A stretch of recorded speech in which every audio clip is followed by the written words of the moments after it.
The June morning draped the old Johnson family home in a soft, golden light, filtering through the intricately carved curtains of the living room.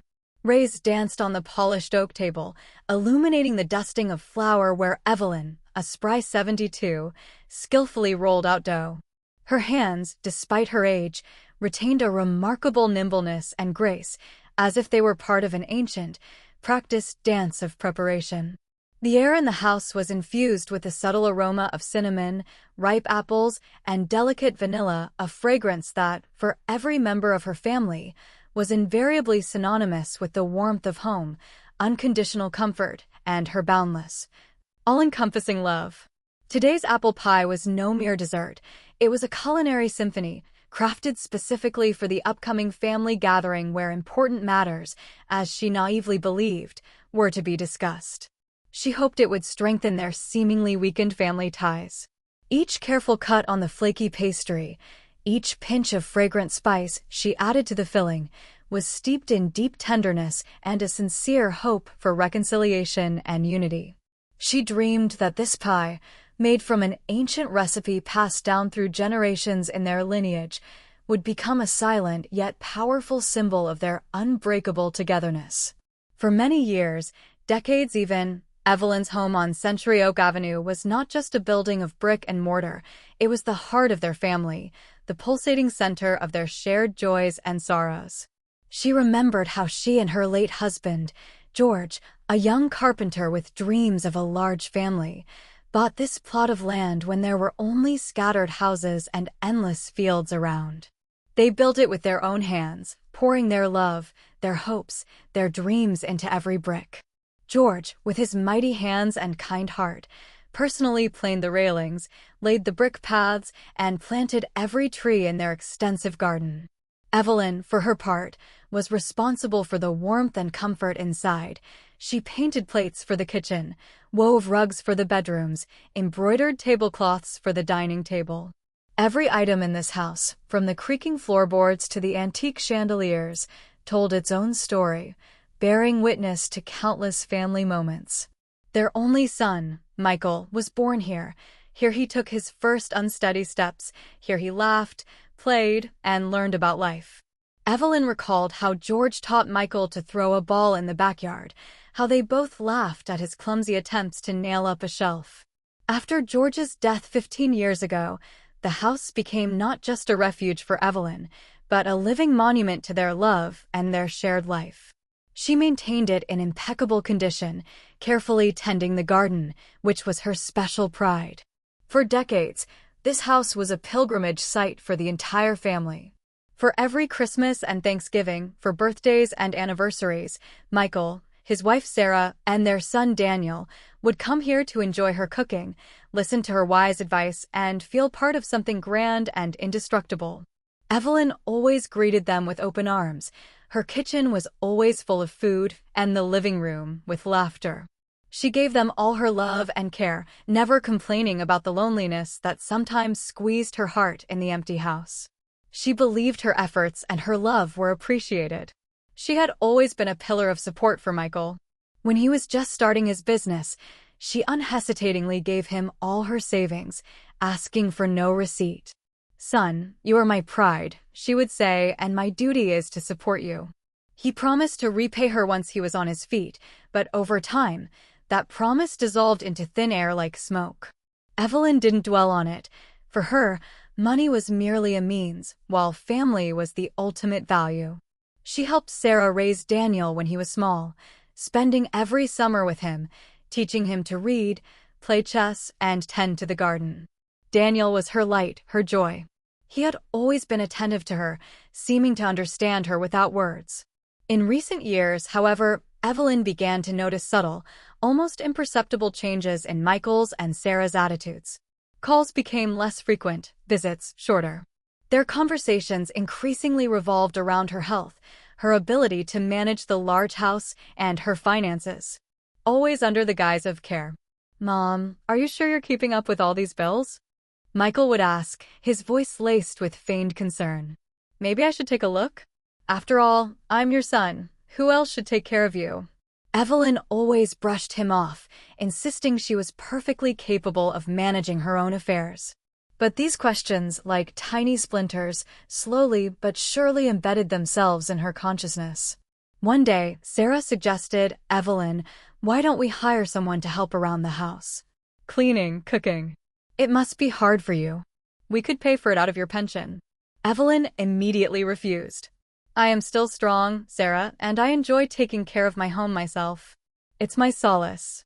She understood that this was merely the first step toward limiting her freedom, toward turning her into a helpless old woman. She had seen it happen to other elderly people when their children, under the pretext of care, gradually stripped them of their independence, their will, their life. And she was not about to let that happen to her. A few weeks ago, Michael came alone, without Sarah or Daniel. He brought some papers related to her will. "Mom, we need to update your will," he said, sitting across from her at the kitchen table. "It's a simple formality, just to make sure everything is in order." He spoke as if it were something insignificant, purely technical. Evelyn trusted her son. She had always trusted him. He was her only child, her only flesh and blood. She merely glanced at the papers, saw a few familiar names, including Daniel's, and signed without reading them thoroughly. "You know I trust you, son," she said, smiling.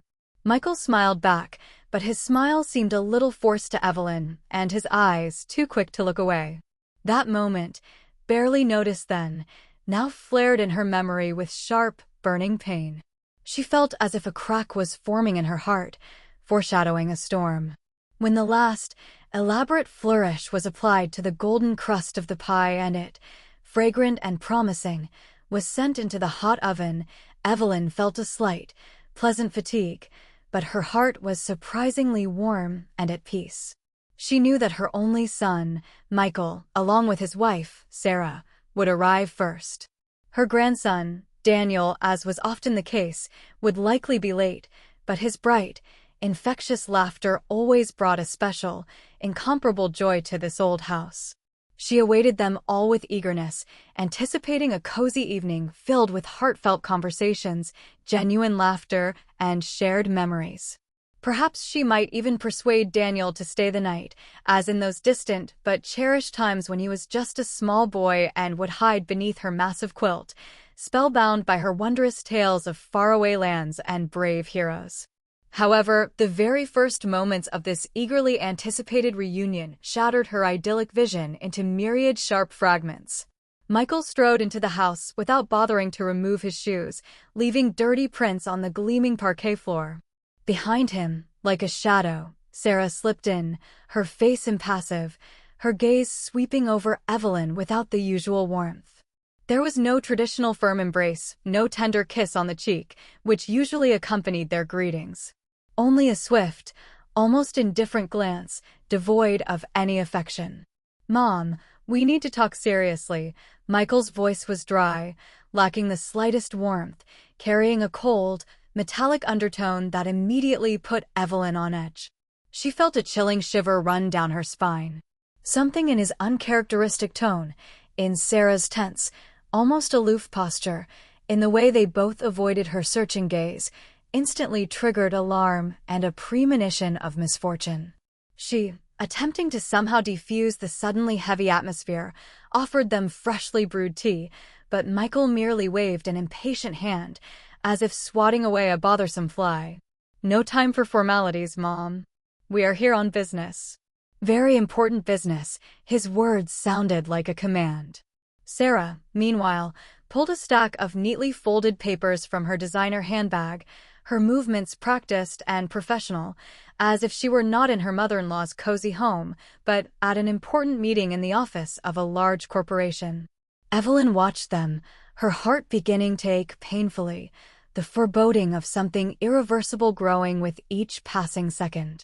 "Mom, we've thought everything over, very thoroughly," Michael began, clearing his throat slightly, as if gathering his thoughts. He spoke as if delivering an official verdict. Every word was sharp and devoid of emotion. "This house, it's too big for you alone, Mom. And it's certainly hard for you to manage. We see that, we are not blind." Sarah and I, after long discussions, decided that for your own good. He took a brief but loaded pause, and Evelyn felt the ground finally give way beneath her feet, her world beginning to slowly crumble. We will sell it. And we will buy you a small, cozy apartment closer to us so we can look after you. You need constant care, after all. The words fell on her like heavy, sharpened stones, shattering her accustomed world. Sell her house? The house in which she had lived for over half a century, the house she and her late husband, George, had built brick by brick, meticulously choosing every plank, every stone, the house she had filled with the ringing laughter of her children, and then her grandchildren. The house where every corner held countless memories of happy and sorrowful moments of her long life. It was inconceivable, monstrous, utterly unacceptable. She could not imagine her life without these walls, without this garden, without these familiar scents. What? Her voice trembled. She barely recognized it, sounding alien, broken. You decided? Without me? Without my consent? This is my house. Mine. This is my only home. She tried to rise from her chair, but her legs buckled, her head spun. Sarah, coldly and without a trace of sympathy, replied, Evelyn, it's the best decision for everyone, believe me. You're getting older, it's obvious, and you need constant care. We cannot constantly drive all the way here. It's very far and inconvenient for us. Her words were steeped in deep condescension, as if she were speaking to an unreasonable, capricious child incapable of making sound decisions. Evelyn felt a suffocating anger begin to slowly but surely rise from the very depths of her soul, boiling in her veins. This was not care, but total control.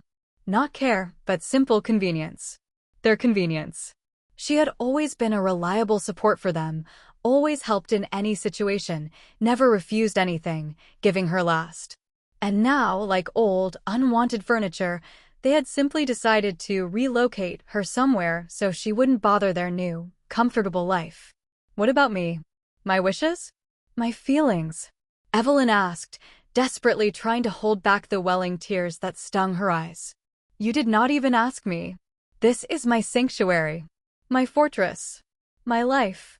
Michael sighed heavily, as if she were an unbearable, constantly complaining burden who only complicated their lives. Mom, we know this is hard for you, we understand. But it's inevitable. Daniel, by the way, supports us. He also thinks this is for the best. The words about her grandson struck her the hardest, piercing her heart with sharp pain. Daniel? Her beloved Daniel, her ray of sunshine, who was always on her side, always defended her, always came to her aid. She refused to believe it. It was impossible. No, Daniel would never say that. He loves me. Her voice rose, almost a shout. Michael raised an eyebrow, a slight, disdainful smirk appearing on his face. He's an adult, Mom. He has his own mind, and he understands what's best for you. At that very moment, the doorbell rang, and a second later, Daniel appeared in the living room. Evelyn turned to him, her eyes full of hope, desperately searching his gaze for support, for refutation, for any sign that this was all untrue. But Daniel avoided her gaze. His face was strangely pale, and his hands nervously fiddled with his car keys. Hi, Grandma, he mumbled, not approaching, his voice dull and lacking its usual warmth. We talked to Dad. I think it's true. It'll be better for you, Grandma. Daniel's voice lacked its usual cheerfulness. There was a strange, frightening detachment in it, as if he were reading a memorized script. Evelyn felt her heart finally shatter into 1,000 tiny pieces, and hope died. Even Daniel. The betrayal was not just in the air, it permeated every cell of the house, poisoning even the sweet scent of apple pie, which had seemed a symbol of happiness moments before. Sarah, seeing her complete confusion and shock, quickly went on the offensive, seizing the moment. Evelyn, we've already started the sales process. The real estate agent will be here next week. You just need to prepare for this and pack your things. She said this with such casual confidence, with such icy calm, as if they were discussing ordinary grocery shopping, not the fate of her life. Evelyn could not believe this was actually happening, that her own loved ones, her flesh and blood, were capable of such cruelty. Her own son, her daughter-in-law, her beloved grandson, all of them, as if in collusion, were trying to deprive her of what she valued most: her home, her independence, her very dignity. She suddenly realized with piercing clarity that they weren't just trying to sell her house.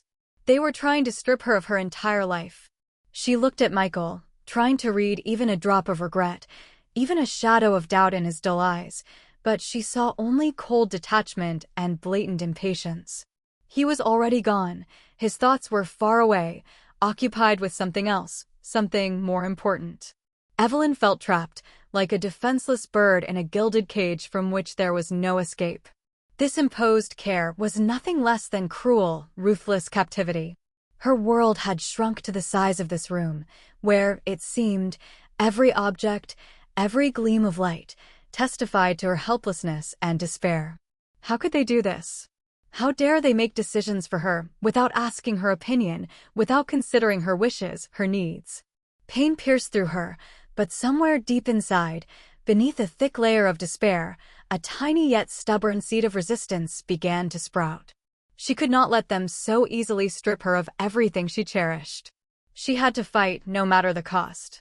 In her heart, through the pain and despair, the first, timid yet unyielding thought of resistance emerged. She began to sift through all possible options in her mind, trying to find any leverage, any glimmer of a chance. Her pension was modest, and most of her savings she had given to Michael years ago. She felt cornered, but the instinct for self-preservation, bolstered by years of fighting for her place in the world, began to take over. Evelyn Johnson was a woman born during segregation, who lived through the civil rights movement, fighting for education and equal opportunities for herself and her children. She knew what injustice was and how to fight it. This battle wasn't just for a house, it was a battle for her dignity, for her right to be herself, for her legacy. She remembered her mother always saying, "Evelyn, every Black woman should have her secret, her untouchable reserve that no one can take away. For a rainy day, just in case." At the time, Evelyn hadn't given these words much thought, but now they surfaced in her memory like a lighthouse in a fog. Did her late husband, George, have some secret reserve? He was a provident man, always thinking several steps ahead. He was a banker, and though his career was marred by racism and glass ceilings, he was a brilliant financier. Evelyn vaguely recalled that George had once mentioned some untouchable fund he had created, just in case. Back then, she dismissed it, trusting him completely, but now the thought gnawed at her. Evelyn began to act. First, she needed to access her own documents. Michael and Sarah had evidently taken all the important papers when they helped her with her finances a few months ago. She clearly remembered that all her bank statements, her will, insurance policies, and George's old business papers were kept in an antique chest in her bedroom, behind a false bottom. She headed there. The chest was in place, but the inner lock, which she had always considered secure, had been forced open. Her heart froze. They had already been here. This wasn't just neglect, it was an invasion, a complete violation of her personal space and trust. Anger flared within her with renewed intensity. However, not all was lost. George had always been prone to eccentricity and excessive caution. He believed in a system of backups for backups. Besides the main chest, he had several hidden compartments. One of them, she remembered, was in his old study, which Michael and Sarah had turned into a storage room, cluttering it with unwanted items. Behind a large, heavy painting on the wall, there was a small niche, disguised to blend with the brickwork. No one but George and herself knew of its existence. With difficulty, moving the painting aside, Evelyn felt for a hidden button. The mechanism creaked, and a section of the wall slid open, revealing a small recess. Inside lay an old metal box, covered with a layer of dust. Inside the box, she found several yellowed envelopes. One was labeled Evelyn's personal documents. It contained her birth certificate, an old passport, her marriage certificate with George, and a small, worn bankbook dating back 40 years, with the name of a bank she had never heard of. And next to it, a sealed envelope with the inscription, "Evelyn, if you are reading this, it means difficult times have come. Trust only yourself. And remember your secret." Her hands trembled. This was a letter from George, probably written many years ago, foreseeing something like this. With trepidation, she opened the letter. George's handwriting was as neat and confident as ever. He explained in detail that in his youth, facing systemic racism in the banking sector, he realized he could not fully trust traditional institutions. He began investing in small, independent, mostly African-American cooperatives and credit unions across the country, many of which operated discreetly in those days. He invested money in various projects, from farming operations in the South to small tech startups in the West that were inaccessible to white banks. He created a complex network of investments known only to a few trusted individuals. All these investments were registered in her name, Evelyn Johnson, using a carefully designed system of pseudonyms and ciphers so that no one could trace their origin. He called it Our Black Fund, intended to ensure her independence and protect her from any unforeseen circumstances. The letter ended with simple words, "This money is your freedom, Evelyn. Use it wisely, and never let anyone take what is rightfully yours." Inside the envelope lay not only the old bank book, but also several sheets with finely written numbers and codes. These were access details for various online platforms, email addresses, and passwords. All of it was encrypted using personal jokes and family dates that only she and George knew. To an uninitiated person, it would have been just a set of meaningless symbols, but for Evelyn, it was the key to her salvation. Now Evelyn understood why Michael had so persistently helped her with her computer in recent months, installing some useful software. He had probably installed spyware to monitor her activity. Her heart tightened with a new wave of hurt and betrayal. But now she knew how to act. She had to be extremely careful not to give herself away. She spent several hours studying the documents she found. It was a colossal task, requiring utmost concentration and patience. George was a true genius in the world of finance, having created such a complex and extensive network of assets that it would have been virtually impossible to discover through ordinary means. She began to understand that this untouchable fund was not just a small sum for a rainy day, but an entire fortune that could provide for her and her descendants for many years. She, a modest housewife who had never worried about money, found herself the owner of wealth most people could only dream of. With each new line, with each new account discovered, her resolve grew. She wasn't just fighting for her home, she was fighting for George's memory, for his foresight, for his love. She could not allow Michael and Sarah to trample everything he had built with such care. Now she had not only emotions, but a real weapon. And she was ready to use it. She carefully hid all the found documents, putting them away from prying eyes. She knew she would have to act very cautiously. Michael and Sarah had all her official documents, and they controlled her main accounts. But now she had a secret black fund that they knew nothing about. This was her chance. Her quiet, invisible, but deadly plan began to take shape. She waited. She waited for the moment when they would be so confident in their victory that they would drop their guard. And then she would strike. She felt as if she were in an old spy movie, where she, an ordinary woman, had to outsmart her enemies. Her age and seeming helplessness were her best disguise.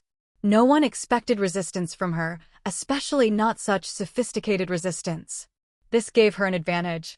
She began to gather information about Michael and Sarah bit by bit, their habits, their weaknesses. The more she knew about them, the easier it would be to strike. She began to keep a diary, writing down all their actions, their words, their plans. This diary became her personal dossier on the antagonists. When Michael and Sarah brought new buyers, Evelyn, outwardly submissive, listened carefully to their conversations, catching every detail. She learned that they planned not only to sell the house, but to divide the proceeds equally, with no share for her, except for the modest apartment. They already saw this money in their hands, spending it on their selfish whims. She even heard Sarah discussing with Michael the purchase of a new yacht and an expensive vacation in the Caribbean, dreaming of a life built on Evelyn's property. This greed and indifference only strengthened her resolve. She began cautiously, in secret from everyone, to study the legal aspects related to wills and inheritance. Through old friends of her late husband, who were lawyers and had not lost their empathy, she found a trusted, discreet attorney who specialized in cases related to protecting the rights of elderly people. She arranged a secret meeting, using an old flip phone that she hid deep in her closet. This toy was her only connection to the outside world, uncontrolled by her son. The meeting with the lawyer, Mr. Wilson, took place in a small, inconspicuous cafe in another part of the city. Evelyn felt like she was on a special operation. She told him her story in detail, providing copies of all the documents she found. Attorney Wilson was an African-American man in his middle years, with a shrewd gaze and a deep understanding of the problems faced by elderly African Americans. He listened intently, nodding, and his eyes showed sympathy, but also a firm determination to help. He confirmed that the situation was complex but not hopeless. The existence of the secret fund and the fact that Michael had forged her will gave her strong trump cards. "Evelyn, we have several options," he said, lowering his voice. "We can contest the will in court, based on the forgery of documents and your unawareness. We can also prove their intent to seize your property. But the most important thing is your secret account. It gives you financial independence they don't suspect. It's your most powerful weapon." Evelyn nodded. "I want them to regret every word and action." Her voice was firm. "But I don't want to stoop to their level. I want justice, not just revenge." The lawyer smiled. "We will achieve justice, Evelyn. And believe me, sometimes justice can be much sweeter than any revenge." She returned home feeling much stronger. She had an ally, she had a plan, and she had money. This gave her confidence. She continued to play the role of the humble old lady, baking pies, listening to their discussions about selling the house and her future in a small apartment. But beneath this mask was a woman preparing for a decisive battle for her life. The tension in the Johnson house grew with each passing minute, reaching its peak, like a tightly stretched string about to snap. Michael and Sarah, blinded by greed and absolute confidence in their impunity, became even more assertive and aggressive. Their visits with potential buyers turned into true invasions, transforming Evelyn's home into a thoroughfare. These strangers, with their curious, evaluating glances, roamed through the rooms, peering into every corner, as if Evelyn, the mistress of this house, did not exist at all, but was merely an invisible ghost oblivious to what was happening. They brazenly opened cupboards, looked under beds, and discussed aloud which wall colors would be best for the new owners. Evelyn felt her personal space shrinking, her world narrowing to the size of a prison cell, and her life becoming increasingly alien and unbearable. Every time the doorbell rang, her heart pounded with anxiety, but now that anxiety mingled with a cunning, cold anticipation. She knew what they did not, and that knowledge gave her incredible, almost mystical power. She had learned to skillfully hide her true emotions. Her face was impenetrable, like an ancient mask, as she greeted potential buyers, politely but distantly answering their banal questions. Michael and Sarah, seeing her outward compliance and lack of resistance, grew even more overconfident, mistakenly believing they had completely broken her will and that victory was in their pocket. Their snickers grew louder, their plans more brazen. They did not even bother to hide their plans to divide the money from the house sale, right behind her back, without bothering to be discreet in her presence. Evelyn heard their loud, animated conversations in the evenings, sitting in her room, listening intently to every word, like a spy.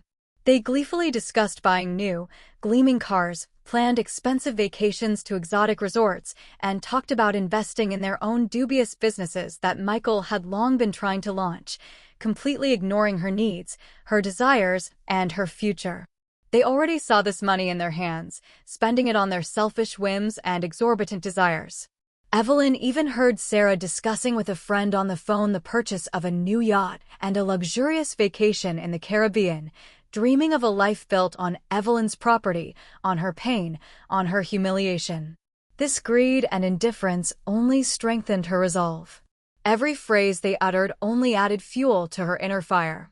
One evening, when Michael and Sarah, like predatory birds, were once again discussing how much they would get for her house and how quickly they could get rid of Grandma's dead weight, Evelyn calmly walked into the living room, and their voices instantly fell silent. She carried an antique family Bible, which George had always kept on his bedside table. Her gesture was symbolic, but they, of course, did not understand it. "I want to talk to you, my children." Her voice was even, without a hint of emotion, as if she were reading from a script, but it carried a steel-like note they hadn't heard before. They looked up in surprise, their faces showing annoyance at the interruption of their conversation about wealth. "About what, Mom?" Michael asked, clearly irritated by her sudden appearance and confident that she would again start her old-age complaints or whine about something. "About my will," Evelyn calmly replied, her gaze fixed on the Bible she held tightly in her hands, and a sudden, heavy silence fell over the room. Michael's and Sarah's faces instantly transformed, their eyes lit up with undisguised, predatory interest, and their lips twisted into greedy smirks. They thought she had finally given in, and it was time to claim their prize. A few days later, in the same house, permeated by the scent of old wood and shattered hopes, Michael, Sarah, Daniel, and the notary Evelyn had hired through reliable acquaintances, Attorney Wilson, without publicizing his visit, gathered. The notary, Mr. Davis, was an elderly and respectable man with graying temples and a stern expression that betrayed no emotion. He was known for his incorruptibility and impeccable reputation. He methodically laid out the documents on the table, smoothing each sheet with a surgeon's precision. Michael and Sarah could barely suppress smug smiles, exchanging knowing glances that conveyed anticipation and greed. Daniel looked a little tense but curious, his gaze darting between his grandmother and his parents, trying to understand what was happening. He felt that something unusual hung in the air. Evelyn sat at the head of the table, her back straight, her gaze firm and resolute, radiating an unspoken threat and unyielding will. She felt like a queen preparing for the final, decisive move in a complex chess game where her life, her honor, and the future of her lineage were at stake.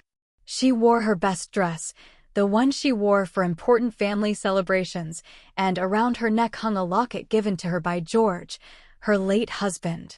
Her every gesture was calculated, every word considered. "So, Evelyn, are you ready to read your last will and testament?"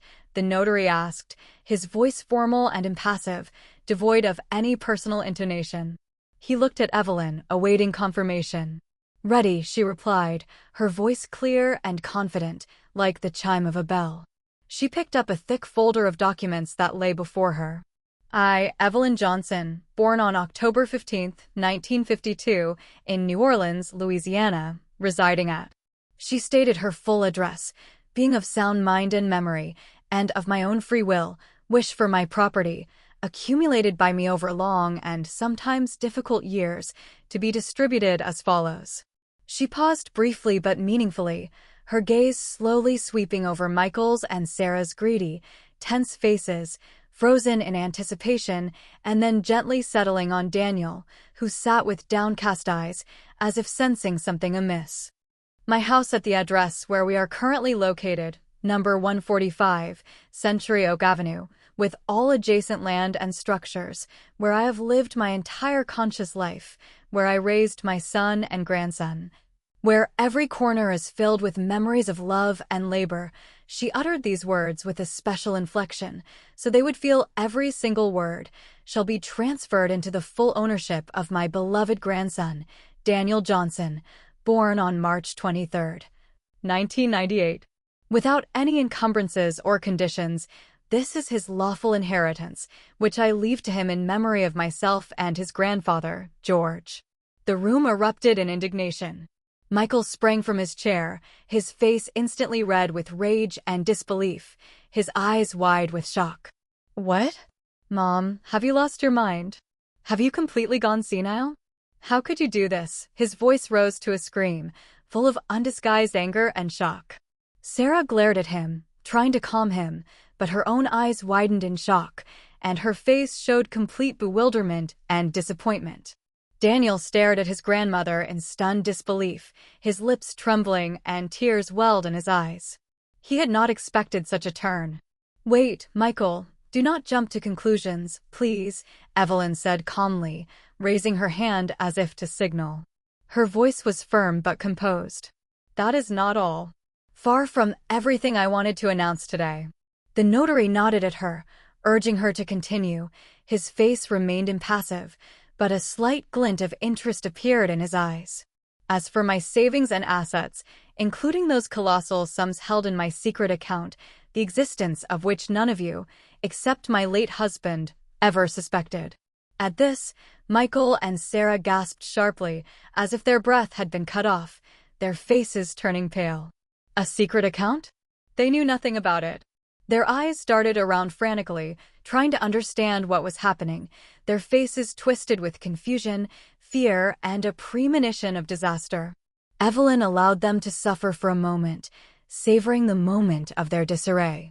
"I have decided to transfer 90% of all my financial assets, including funds from my carefully planned investment portfolio and bank account, to a charitable foundation that supports elderly individuals in difficult life situations, and also to a foundation for the protection of the rights of Black women who, unfortunately, face discrimination and injustice within their own families, as has happened to me.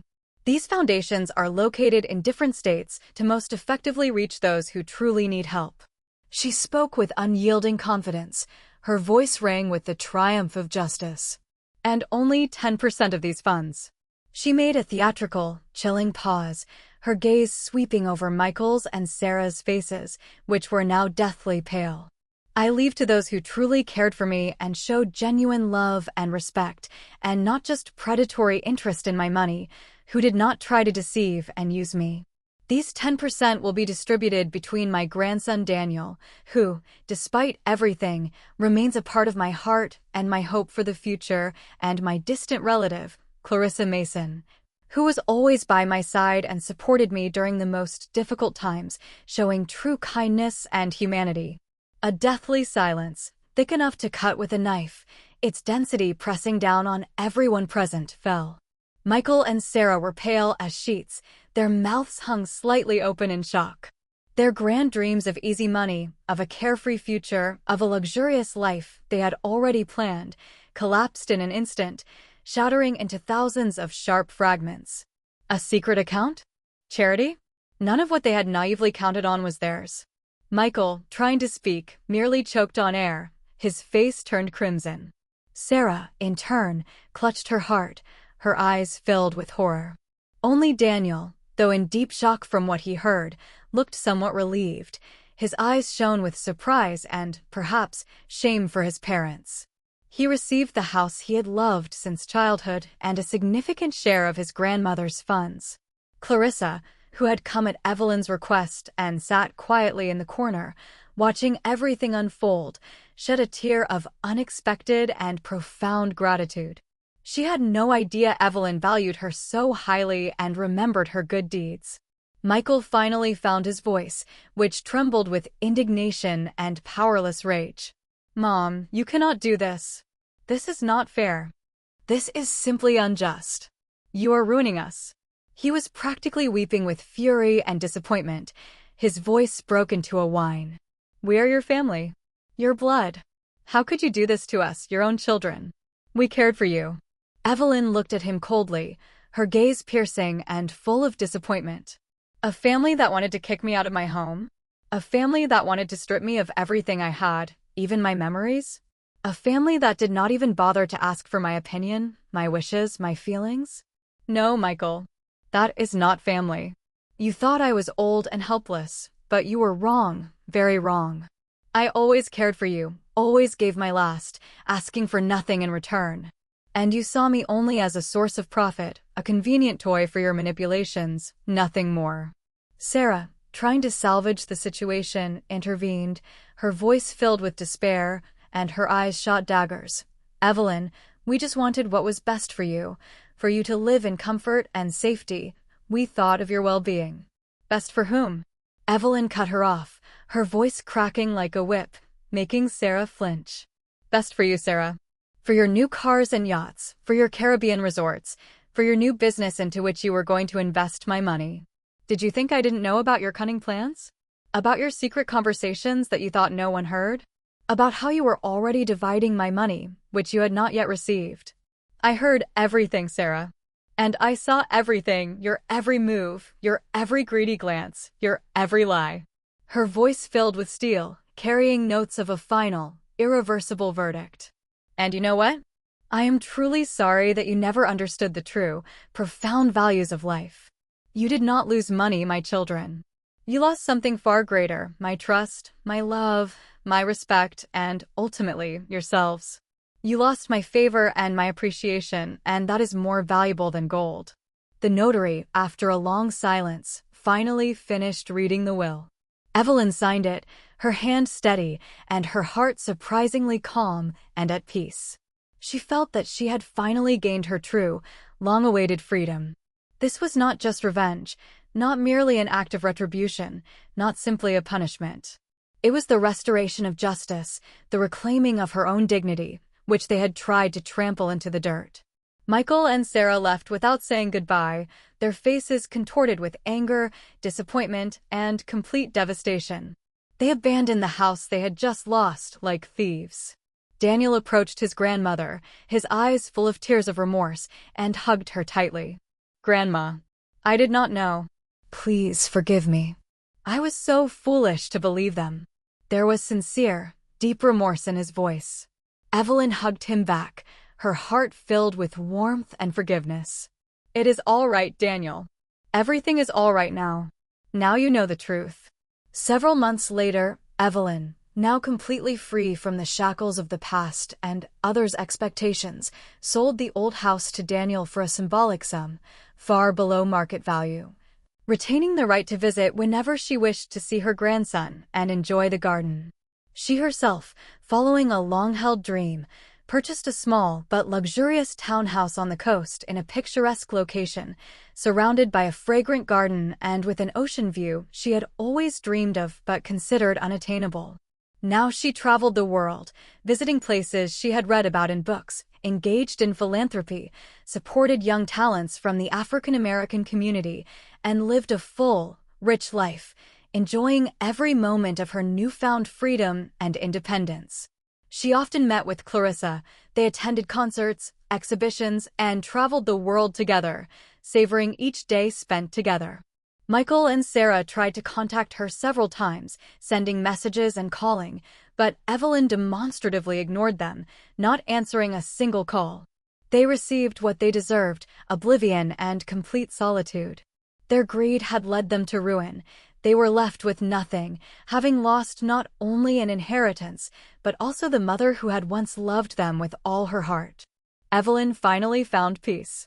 She established several scholarships for talented Black students whose dreams were limited by financial difficulties and became actively involved in various projects aimed at supporting her community. Her story, told within a close circle of trusted individuals, became a source of inspiration for many. She proved that age is not a sentence, but wisdom acquired over years. She defended her right to dignity, freedom, and happiness, demonstrating true strength of spirit. And those who had tried to break and humiliate her were left with nothing but the bitter realization of their own mistakes and the consequences of their greed. Evelyn Johnson was finally free and truly happy, savoring every moment of her triumphant victory and the new life she built for herself.